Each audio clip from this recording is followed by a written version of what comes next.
Bien, hermanos, vamos a estudiar en esta noche poniendo el reavivamiento en práctica. Busca ayudarnos a entender, ¿tendrán nuestros problemas una causa espiritual? ¿Cómo somos nosotros como seres humanos?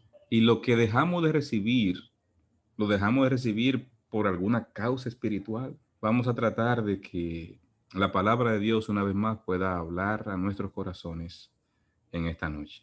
Les invito a orar. Dios bueno, estamos iniciando en esta noche una vez más el estudio de tu palabra. Somos seres humanos imperfectos que podemos cometer errores al abrir y estudiar tu palabra. Y por eso estamos delante de ti como autor de ella, suplicándote, pidiéndote, implorándote en esta hora, que por favor vengas a instruirnos en el conocimiento de tu palabra. Necesitamos esa unción especial del Espíritu Santo que nos dé el discernimiento espiritual necesario para entender el mensaje de tu palabra, Señor. Pero lo más importante es aplicar ese mensaje a nuestra vida. Sé con nosotros en el nombre de Jesús. Amén. Santiago 4, 2 y siguiente, la lectura bíblica de esta noche. Codiciáis y no tenéis, matáis y ardéis de envidia y no podéis alcanzar. Combatís y lucháis, pero no tenéis lo que deseáis porque no pedís. Codiciáis, ardéis de envidia, no alcanzan lo que ustedes están buscando, combaten, luchan, pero no logran lo que ustedes desean. Y entonces dice, porque no pedís. Parece que hay una deficiencia en una vida de oración. Él dice, no están pidiendo como deben pedir. Y lo aclara mejor el siguiente verso. El versículo 3 dice, pedís y no recibís porque pedís mal para gastar en vuestros deleites. Este texto, si lo unimos con el anterior, no es que no pedían, es que estaban pidiendo mal, estaban pidiendo para cosas terrenales, porque fíjense que dice el texto que están pidiendo mal, número uno, número dos, para gastar en vuestros deleites, en cosas que no edifican, en cosas que no son espirituales. Entonces, si tomamos este verso, nos podemos dar cuenta de inmediato que Santiago está hablando de un tipo de cristiano que no está bien edificado espiritualmente. Estamos hablando de un grupo de cristianos que parece que están más enfocados en gastar, en sus deleites, en las cosas vanas y terrenas de esta vida, que en la edificación del reino de Cristo. Y por eso, ustedes notan las palabras quizás un poco fuertes del verso 2, donde él dice, codiciáis. La codicia es un fruto de la carne. Ardéis de envidia, un fruto de la carne. O sea, estamos hablando de ese tipo de cristiano que es el que está enfocando. Por eso él dice, no pueden recibir lo que piden porque están pidiendo mal, porque están en la carne, no están en el espíritu, están gastando en las cosas terrenales y Dios no puede dar lo que piden porque ustedes lo están pidiendo para sus deleites simplemente. Hay tres grupos de personas y sus relaciones personales con Dios. ¿Cuáles son los tres grupos de personas? El natural, el hombre natural, así lo dice la palabra de Dios. ¿Cómo es el hombre natural? Es el hombre que no tiene una relación con Dios. No hay una vida espiritual.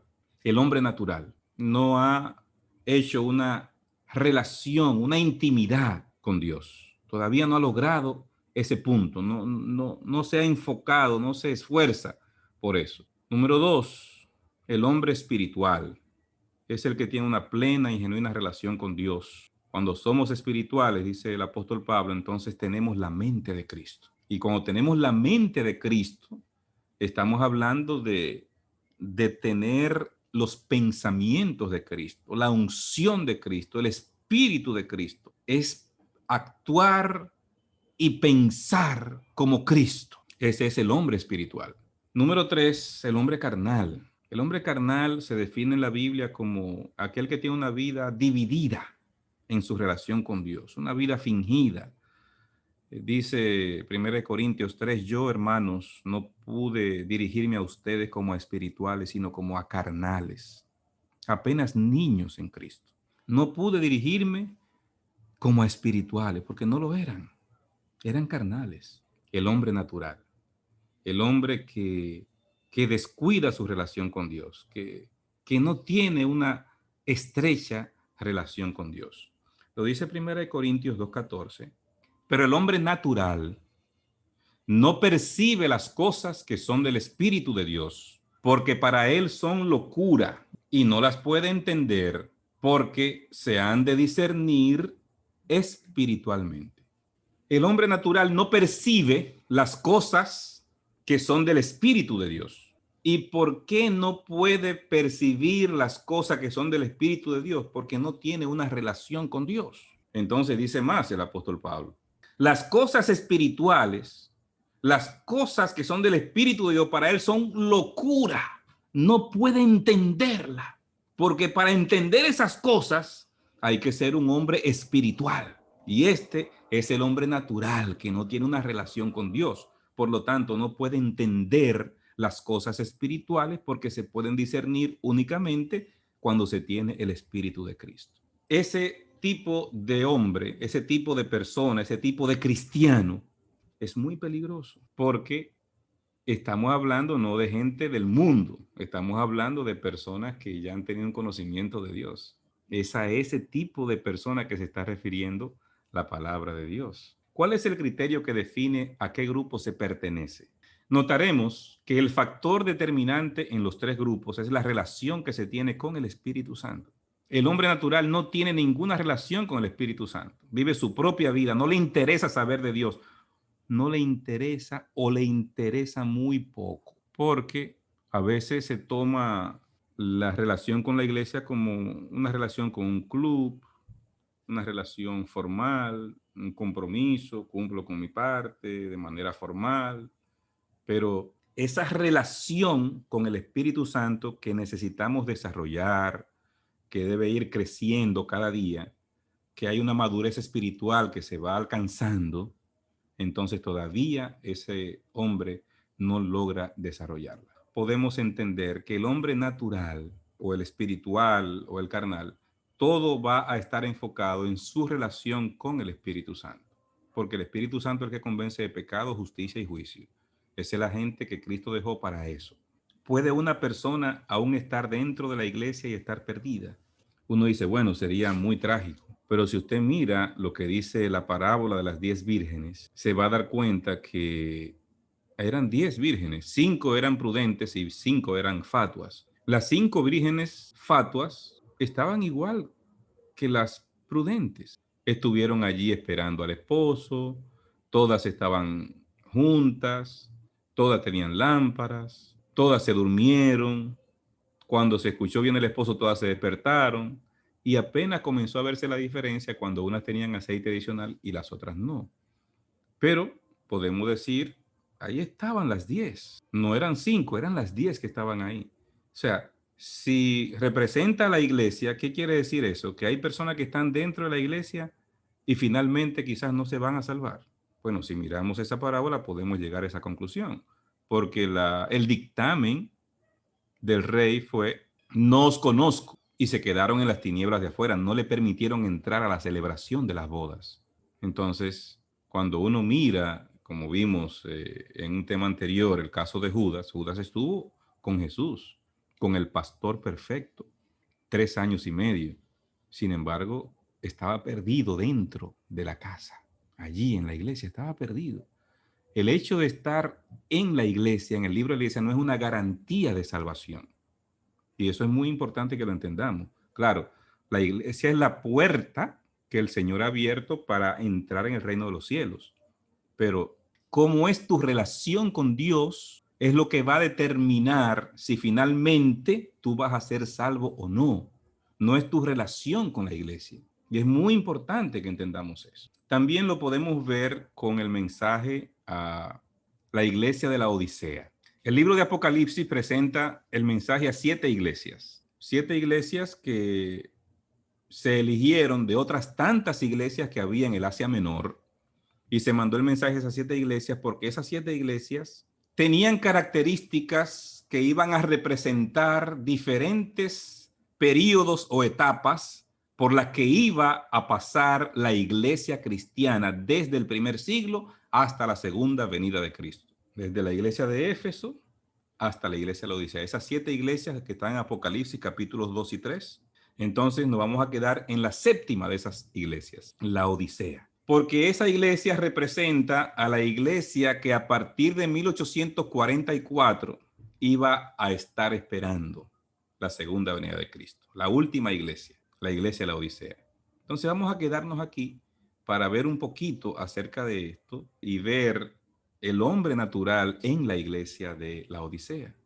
Apocalipsis 3:14 dice: escribe al ángel de la iglesia en la Odisea, he aquí el amén, el testigo fiel y verdadero, el principio de la creación de Dios, dice esto. El ángel de la iglesia es una expresión simbólica que se refiere al anciano de la iglesia, líder de la iglesia. O sea, el mensaje que tú le vas a escribir al anciano de la iglesia. ¿Y quién está dando ese mensaje? El amén, el testigo fiel y verdadero, el principio de la creación de Dios. ¿Quién es ese? Jesucristo. No hay ninguna duda de que es una referencia exacta a Cristo Jesús. O sea que el mensaje a la iglesia de la Odisea lo está dando Jesucristo y lo envía al liderazgo de la iglesia para que el liderazgo dé el mensaje a toda la iglesia. La iglesia de la Odisea es mencionada en Colosenses 4:16. O sea, era una iglesia real. No es una iglesia que se inventó Juan en el Apocalipsis, una iglesia real. Cuando esta carta haya sido leída entre vosotros, la carta que envió Pablo a la iglesia de Colosas, entonces dice, haced que también se lea en la iglesia de los laodicenses y que la de la Odisea la leáis también vosotros. O sea, la carta que se está enviando a Colosas, que lo lean en aquella iglesia. O sea, este texto nos dice claramente que la iglesia de la Odisea era una iglesia real, estaba allí, y las 7 iglesias eran reales y fueron elegidas justamente por las características que tenían esas iglesias para simbolizar a la iglesia cristiana a través de los tiempos. ¿Qué le dice el mensaje a la iglesia? Yo conozco tus obras, que ni eres frío ni caliente. Ojalá fueses frío o caliente. Conozco tus obras. Sí, Dios conoce. No hay cosa oculta delante de Dios. La Biblia es clara acerca de eso. Dios conoce todo. El hombre mira lo que está delante de sus ojos, pero Jehová mira el corazón. Dios va más allá. Así que Dios conoce no solamente mis obras, sino las intenciones con las que yo hago esas obras. Porque vale señalar que hay personas haciendo bien. Vi en días pasados a un influencer de esos que están ahora en las redes, que se grabó, escogió a una persona de la calle y entonces le llevó unos tenis y le dio 2,000 pesos. Y entonces lo grabó para que todo el mundo vea que él le estaba dando a ese joven de la calle unos tenis y 2,000 pesos para que tenga su Navidad. Qué buena obra, no podemos decir que no lo sea, pero ¿con qué intención la hizo? Con la intención de que lo alaben, de que lo reconozcan, que lo aplaudan, pero la Biblia nos aconseja que cuando hagamos algo no salgamos a proclamarlo, porque si ya la gente nos aplaude, ya tuvimos la recompensa. Que tratemos de hacerlo en secreto para que entonces nuestro Padre, que vio lo que hicimos, sea el que nos recompense. Y yo prefiero la recompensa de Dios que la recompensa humana. Pero el detalle es que Dios no solamente mira las obras, sino las intenciones con las que hacemos las obras.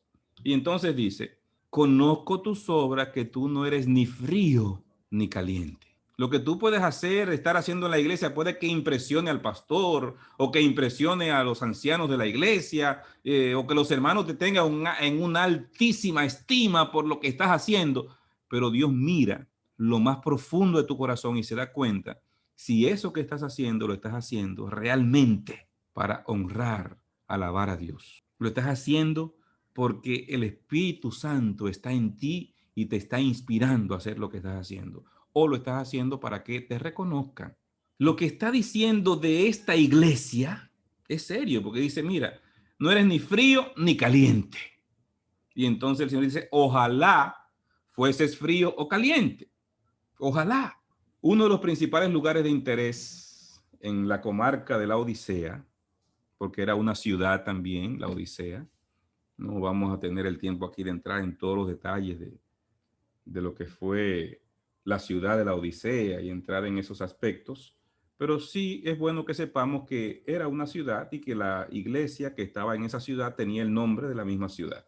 Por eso se llama la Odisea. Así que en esa comarca de la Odisea había una serie de cascadas de agua salobre proveniente de las termas de Hierápolis. Esas cascadas forman piletas naturales de agua tibia muy apreciadas por los turistas que iban ahí de diferentes partes. Entonces, era un agua caliente que es muy terapéutica y entonces era salobre. Y venían personas de diferentes lugares a esa agua que no te quemaba, pero era como tibiecita, ¿verdad? Ese calor que venía de esas aguas termales. Entonces, así se veía caer esa agua. Bueno, más o menos le voy a colocar aquí para que tengan una idea cómo era una cascada. Se veían como varios ojos, varias fuentes de agua, y entonces iba bajando y formaba una pileta,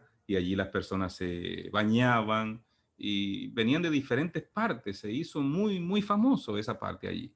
Las aguas tibias que había en la ciudad de la Odisea. Entonces, se está tomando esa parte para hacer una aplicación espiritual, ¿verdad? Una aplicación espiritual. ¿Por qué es preferible una condición de frialdad a una de tibieza? Miren lo que dice Elena G. de White en Testimonios, tomo 1, página 188, porque recuerden que Dios dice, ojalá fueses frío o caliente.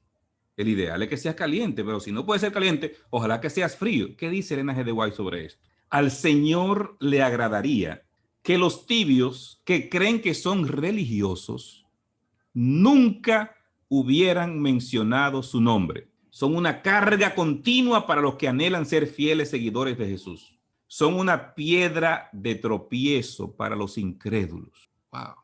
¡Qué fuerte!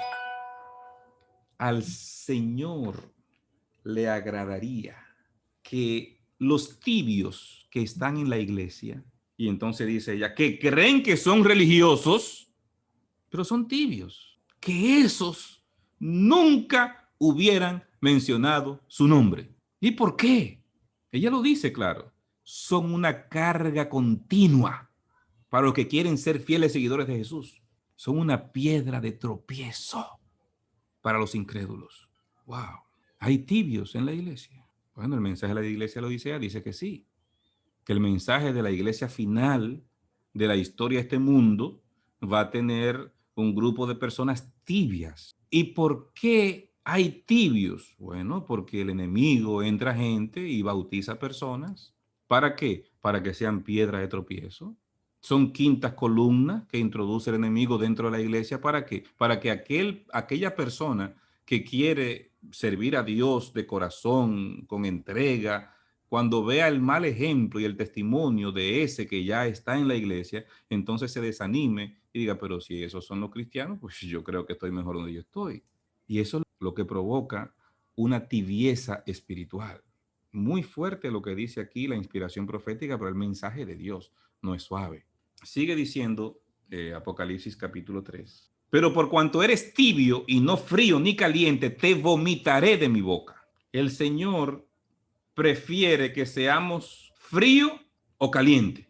Caliente es un cristiano auténtico, verdadero, que está viviendo a la altura del ideal que Dios tiene para él, lleno del Espíritu, que se ven en él amor, gozo, paz, paciencia, benignidad, bondad, fe, mansedumbre, templanza.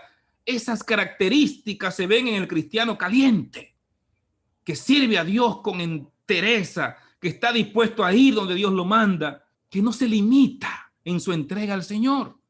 Ese es el cristiano caliente. Ahora, ¿cuál es el cristiano frío? El cristiano frío es el cristiano que está mal y él sabe que está mal, pero no pretende mostrar que está bien estando mal. Él sabe que está mal. Ahora, ¿por qué Dios dice que prefiere a un frío que a un tibio? Porque hay más esperanza en salvar a un frío que sabe que está mal que en salvar a un tibio que cree que está bien. Se acomoda en esa agua tibia allí, ¿verdad? Es agradable, déjenme decirle, el agua tibia es muy agradable. Si usted no se ha bañado con agua tibia, usted se da cuenta que cuando usted se pone el agua tibia, bueno, no, el cuerpo la recibe bastante bien, el agua tibia. Y si uno se está bañando en una pileta con agua tibia, en un jacuzzi, pues uno, wow, no quiere ni salir de ahí, porque como que le da frío cuando sale. Y se acomoda y se siente bien en lo tibio. En la vida espiritual, el tibio se acomoda a su condición, cree que es cristiano, pero está perdido dentro de la casa, como el hermano del hijo pródigo, tristemente. Así es. Por eso el Señor dice, por cuanto eres tibio, te vomitaré de mi boca. Una expresión fuerte, dura. Dice Elena G. de White, esto se escribió en 1903, los cristianos a medias son peores que los incrédulos, pues sus palabras engañosas y su posición evasiva descarrían a muchos. El incrédulo se muestra tal como es. El cristiano tibio engaña a ambas partes. Ni es un buen mundano, ni un buen cristiano. Satanás lo usa para hacer una obra que ningún otro puede hacer. Muy claro, eso no hay que explicarlo. Elena G. de White está hablando claro. Los cristianos a medias, tibios, son peores que los incrédulos. Ni es un buen mundano, porque deja algunas cosas del mundo para aparentar que es cristiano, pero tampoco es un buen cristiano, porque no se ha entregado por completo al Señor. Y entonces lo que dice la sierva de Dios al final de la cita es que es un instrumento de Satanás. Es serio lo que está diciendo allí, pero está hablando de la iglesia final que Dios tiene. Porque tú dices, yo soy rico y me he enriquecido y de ninguna cosa tengo necesidad, y no sabes que tú eres un desventurado, miserable, pobre, ciego y desnudo. Duras las palabras. Pero este tibio dice, yo soy rico, me he enriquecido, o sea, he obtenido esa riqueza con mi esfuerzo.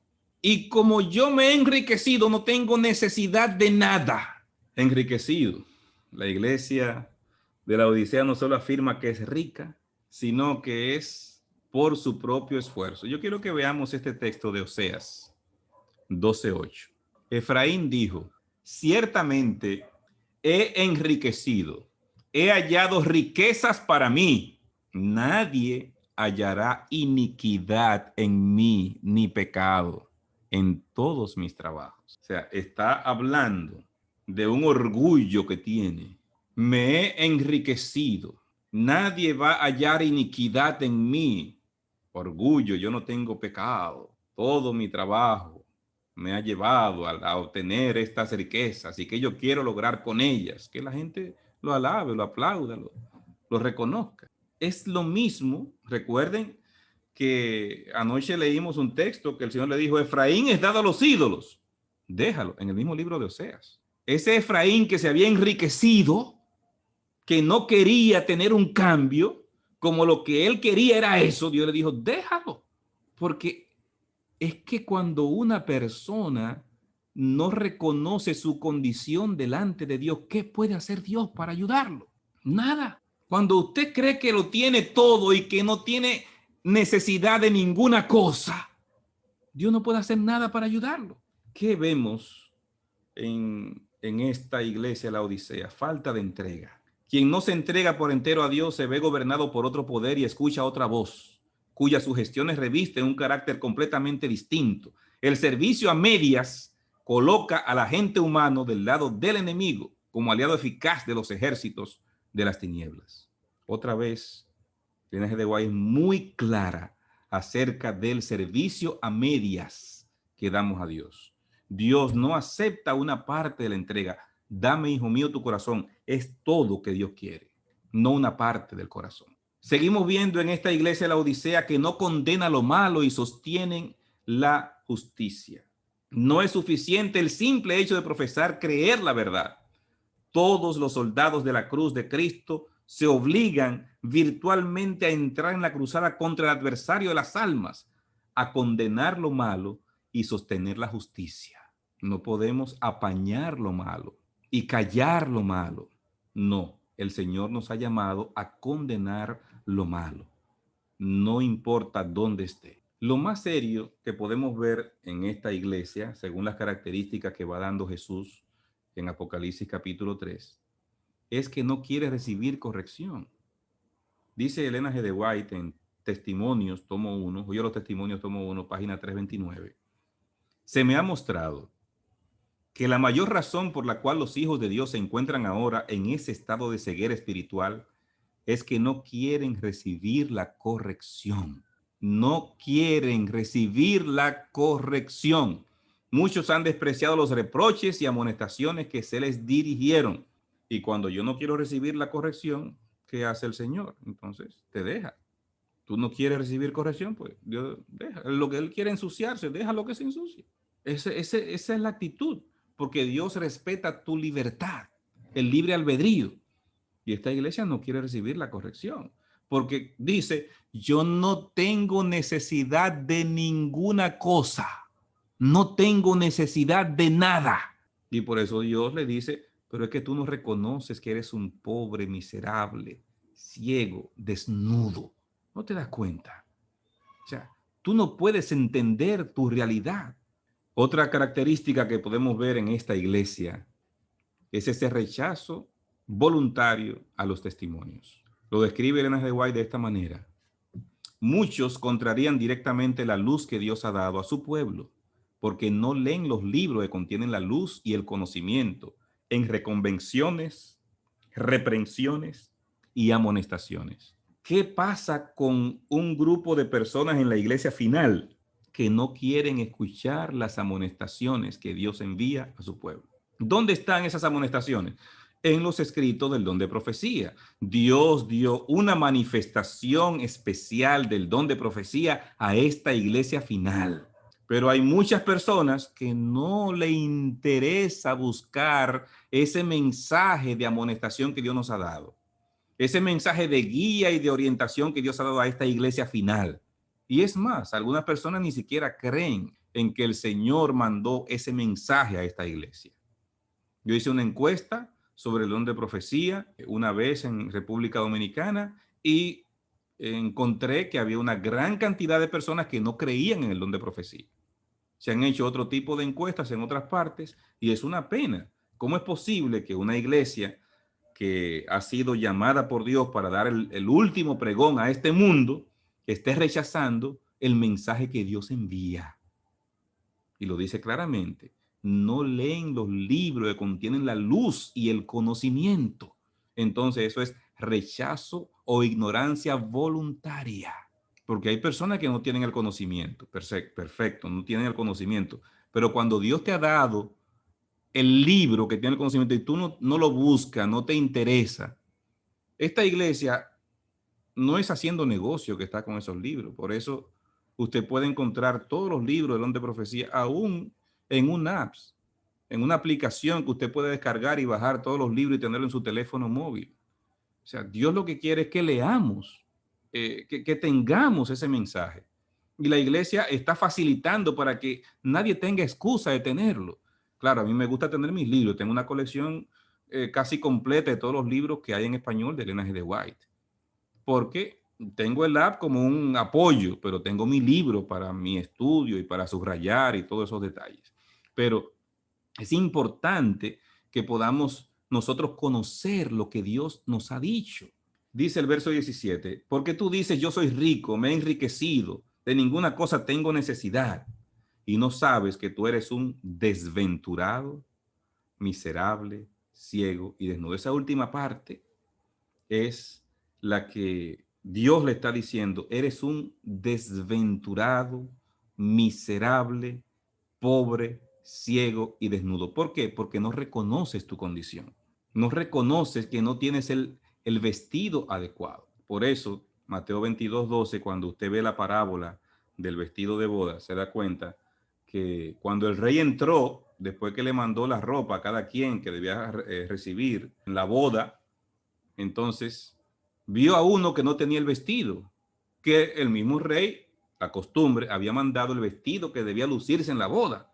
Entonces, él entra para asegurarse que todo el mundo está adecuado para esa ceremonia y ve a uno que no lo tiene. Y dice el verso 12, le dijo, amigo, ¿cómo entraste aquí sin estar vestido de boda? Mas él enmudeció. ¿Por qué enmudeció? No tenía excusa. Porque se le había enviado el vestido, pero él decidió no utilizarlo. Fue su decisión no ponerse el vestido adecuado. Bueno, si me invitaron, tienen que recibirme como yo soy, como yo estoy.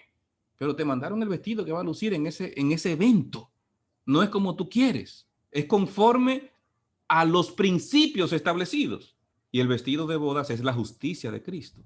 Entonces, cuando Dios le dice a la iglesia de la Odisea que está desnuda, wow, entonces no tiene el vestido adecuado.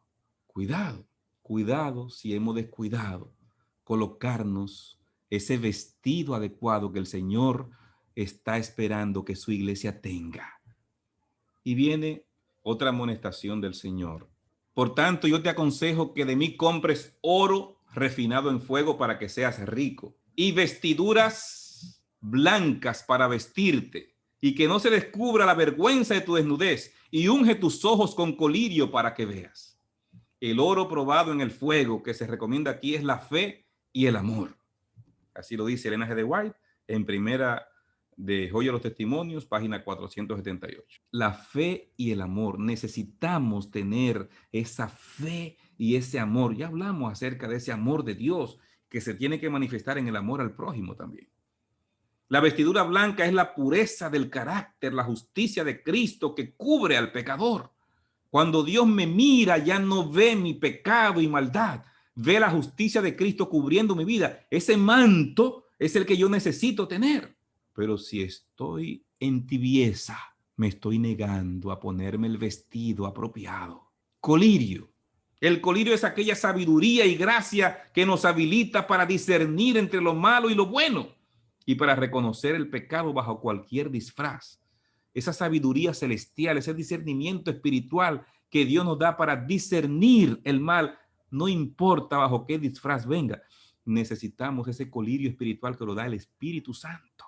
Lucas 14:26 dice, si alguno viene a mí y no sacrifica el amor a su padre, a su madre, a su esposa, a sus hijos, a sus hermanos y a sus hermanas, y aún a su propia vida, no puede ser mi discípulo. Jesús está diciendo cómo una persona tiene que entregarse, cómo es ese nivel de entrega. Tristemente, no es lo que se está mirando en la tibieza. Ahora, Jesús está diciendo cómo es una persona que se ha entregado a Él. Si alguno viene a mí, si usted vino al Señor Jesús, si usted se entregó de verdad, de corazón a Dios, entonces, ¿qué cosas tiene que estar dispuesto a hacer? Sacrificar el amor a padre, madre, esposa, hijos, hermanos, hermanas, y aún a su propia vida. Una persona que no está dispuesta a colocar a Dios por encima de todo esto, entonces no se ha entregado completamente al Señor.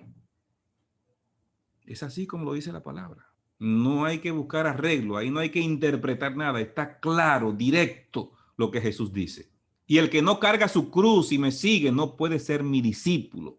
Hay una cruz que cargar. Tenemos que estar dispuestos a seguir al Señor donde Él nos manda. Dice el verso 19, yo reprendo y castigo a todos los que amo. Sé pues celoso y arrepiento. Yo reprendo y castigo. El Señor nos reprende porque nos dice las cosas como son. No nos dice con paño tibio, no. Nos dice claro. Te reprendo para que tú dejes esto y actúes de esta manera. Y castigo a todos los que amo. ¿Pero por qué lo hago? Porque lo que quiero es que te arrepientas, dice el Señor. Lo que estoy buscando es tu arrepentimiento. Miren cómo Santiago nos ayuda a entender ese actuar de Dios.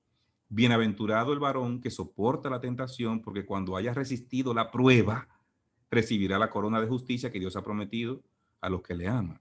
O sea, soportemos la prueba que viene. Porque el Señor al que ama disciplina y azota a todo el que recibe por hijo. Hebreos 12. Sigue diciendo Hebreos. Si soportáis la disciplina, Dios os trata como a hijos. Porque ¿qué hijo es aquel a quien el Padre no disciplina?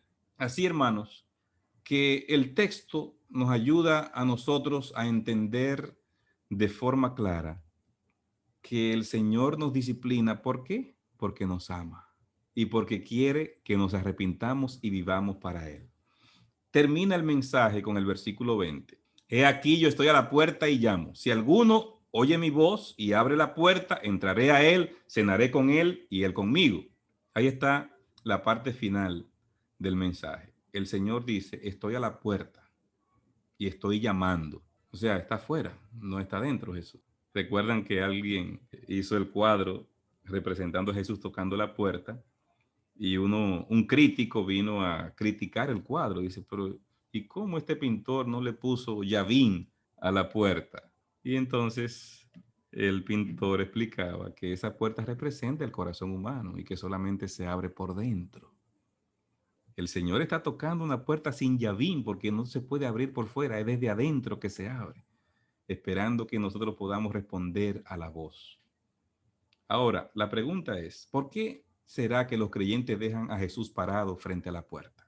Algunos solo se mueven en un plano cognitivo, conocimiento, intelectual. Sus vidas espirituales se van y se quedan en ese ambiente. Como Nicodemo. Era un maestro de la ley, Nicodemo. Pero Jesús le dijo, tienes que nacer de nuevo. Porque se quedó en ese ambiente intelectual y no había hecho una entrega ni una comprensión de lo que era. Y finalmente, cuando Nicodemo vio a Jesús en la cruz, entendió lo que Jesús le dijo en Juan 3:16 y entonces se entregó completamente a Jesús. Pero cuando Jesús le habló en Juan 3, Nicodemo estaba en un ambiente solo intelectual. Para otros el precio de seguir a Jesús es demasiado alto. Tienen que dejar demasiado, como el joven rico. El joven rico, cuando le dijeron lo que tenía que hacer, entonces se echó para atrás, porque entendía que tenía que sacrificar demasiado. Para seguir a Jesús como Él espera que le sigamos, necesitamos abnegación, voluntad, para que Él transforme completamente nuestra vida.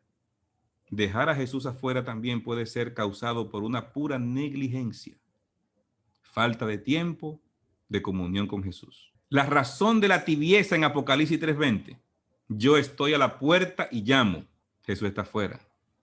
Si Jesús está afuera, hay tibieza espiritual. Jesús no era el centro de la vida de esos creyentes, sino que estaba afuera, a un lado. La tibieza tiene que ver con la relación personal con Cristo. Si no tengo una relación estrecha con Cristo, soy un tibio. Si no dedico tiempo para edificar mi relación con Cristo, estoy en tibieza espiritual. No cometamos el mismo error que se está atacando de esta iglesia que representa nuestra iglesia. Tratemos nosotros de tener una estrecha relación con Cristo para que Cristo entre y pueda cenar conmigo. ¿Por qué debo pedir por el Espíritu Santo aunque ya esté lleno del Espíritu Santo? Primera de Juan 3:24 dice, y el que guarda sus mandamientos permanece en Dios y Dios en él. Y en esto sabemos que Él permanece en nosotros por el Espíritu que nos ha dado. ¿Cómo sabemos que Él permanece en nosotros? Por el Espíritu que nos ha dado. O sea, el Espíritu Santo debe estar presente siempre, siempre en nosotros, para que Cristo permanezca en nosotros. Sigue diciendo Juan, ahora 14:17, el Espíritu de verdad, al cual el mundo no puede recibir porque no le ve ni le conoce, pero vosotros le conocéis porque mora con vosotros y estará en vosotros. Mora, porque el Espíritu fue que lo convenció a ustedes de pecado, justicia y juicio, y estará con vosotros porque ese Espíritu debe mantenerse día a día con ustedes. Dice Elena G. de White, Hechos de los Apóstoles. Sin embargo, las operaciones del Espíritu están siempre en armonía con la palabra escrita. Lo que sucede en el mundo natural pasa también en el espiritual. La vida natural es conservada momento tras momento por un poder divino. Sin embargo, no es sostenida por un milagro directo, sino por el uso de las bendiciones puestas a nuestro alcance. Así, la vida espiritual es sostenida por el uso de los medios que la providencia ha provisto, para que el seguidor de Cristo crezca hasta convertirse en un varón perfecto a la medida de la edad de la plenitud de Cristo. Debe comer del pan de vida, beber del agua de salvación. Debe velar, orar y trabajar y prestar atención en todas las cosas a las instrucciones de Dios consignadas en su palabra. O sea, el Señor va a cumplir su promesa, pero ¿qué espera de nosotros? Que velemos, que oremos y que trabajemos y que prestemos atención a las instrucciones, y Dios va a cumplir su promesa de darnos su Espíritu Santo. Permaneced en mí y yo en vosotros, como el pámpano no puede llevar fruto por sí mismo si no permanece en la vid, así tampoco vosotros si no permanecéis en mí. San Juan 15:4. El estar en Cristo significa recibir constantemente de su Espíritu una vida de entrega, sin reservas, a su servicio. Es eso lo que evidencia de que tú estás en Cristo, porque recibes constantemente la presencia de su Espíritu. No podemos cansarnos de pedir el Espíritu Santo. Tenemos que insistir y pedir y rogar y cada día, pero recuerden las condiciones. El Espíritu no se da para que tú te sientas contento, y como hay religiones por allí, dice que reciben el Espíritu y empiezan a estrellarse por el suelo y por allá, y al que dicen que no le dan esas cosas lo miran raro. O sea, es para eso el Espíritu, para tú estarte estrellando en la iglesia y haciendo show. No, el Espíritu Santo viene para llenarte, para que tú puedas ser cada vez más semejante a Cristo y para que tú, lleno de Cristo, compartas la verdad con otras personas. ¿Por qué están tan adormecidos los soldados de Cristo? ¿Por qué revelan tanta indiferencia? Sencillamente porque tienen poca comunión verdadera con Cristo, porque están destituidos de su Espíritu. ¿Cuándo es que estamos tibios, adormecidos? Cuando dejamos de recibir el poder del Espíritu Santo. Si alguna cosa del tema se olvidó hoy, yo quiero que esta cita, un poco larga, pero yo la voy a leer lo más rápido posible. Esta cita no la olvide. Es una visión que se le mostró a Ellen G. White y yo quiero que la veamos juntos. Está en Mensaje Selecto, tomo 1, página 129. Ella describe lo siguiente. En mi sueño, un centinela estaba a la puerta de un importante edificio y preguntaba a cada uno que procuraba entrar: ¿has recibido el Espíritu Santo? En su mano había un cordón para medir y solo pocos, muy pocos fueron admitidos en el edificio. Tu estatura como ser humano no significa nada, decía, pero si has alcanzado la estatura plena de un varón en Cristo Jesús, de acuerdo con el conocimiento que has tenido, recibirás una invitación para sentarte con Cristo en la cena de la boda del Cordero. Y por los siglos sin fin nunca dejarás de aprender de las bendiciones concedidas en el banquete preparado para ti. Puede que tú seas alto, bien proporcionado, pero no puedes entrar aquí. Nadie que sea como un niño crecido, que lleva consigo el genio, los hábitos, las características propias de los niños, puede entrar. Si has alimentado desconfianzas, críticas, mal genio, orgullo, no puede ser admitido. Fíjense lo que está diciendo, hermano. Está diciendo el ángel a los que están tratando de entrar: si has alimentado desconfianza, críticas, mal genio, orgullo, no puede ser admitido, pues echarías a perder la fiesta. Todos los que entran por esa puerta tienen el traje de bodas, tejido en el telar del cielo. Los que tienen la costumbre de encontrar defectos en el carácter de otros revelan una deformidad que entristece a las familias, que aparta a las almas de la verdad para que prefieran fábulas. ¡Wow! Los que tienen la costumbre de encontrar defectos en el carácter de otros. Cuando renunciéis a tu voluntad propia, a tu sabiduría propia y aprendas de Cristo, sigue diciendo el ángel, hallarás admisión en el reino de Dios. Él requiere una entrega entera y sin reservas. Entrégale tu vida para que Él la ordene, modele y disponga. Toma su yugo sobre tu cuello, sométete para ser guiado y enseñado por Él. Aprende que a menos que seas como un niñito, nunca podrás entrar en el reino de los cielos. Y termina la cita diciendo: Cuando fueron pronunciadas estas palabras, vi que algunos se apartaban con tristeza y se mezclaban con los burladores, otros con lágrimas y el corazón quebrantado. Hacían confesión a aquellos a quienes habían lastimado y herido. No pensaban en mantener su propia dignidad, sino que preguntaban a cada paso, ¿qué debo hacer para ser salvo? Dice Elena G. de White que vio que cuando el ángel dio esas características, algunos se apartaron con tristeza, se fueron con los burladores, pero otros fueron compungidos por el llamado. ¿Y qué hicieron? Confesaron a aquellos que habían lastimado y herido. Mucho de lo que tiene que ver con mi relación con Cristo tiene que ver con mi relación con los hermanos de Cristo, sus hermanos más pequeños, con mis hermanos de iglesia, con los seres humanos que me rodean. Y si yo hiero a esas personas, yo tengo que ir a resolver ese problema. Está claro aquí. ¿Cuánto dice esta cita? No tenemos más tiempo para entrar en otros detalles. Termino con esta última cita de Elena G. de White, que es una cita conocida, mucha gente hasta de memoria se la sabe, pero quise dejarla para cerrar este estudio. Conságrate a Dios todas las mañanas. Haz de esto tu primer trabajo.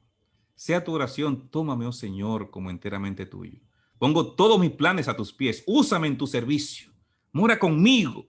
Sea toda mi obra hecha en ti. Este es un asunto diario.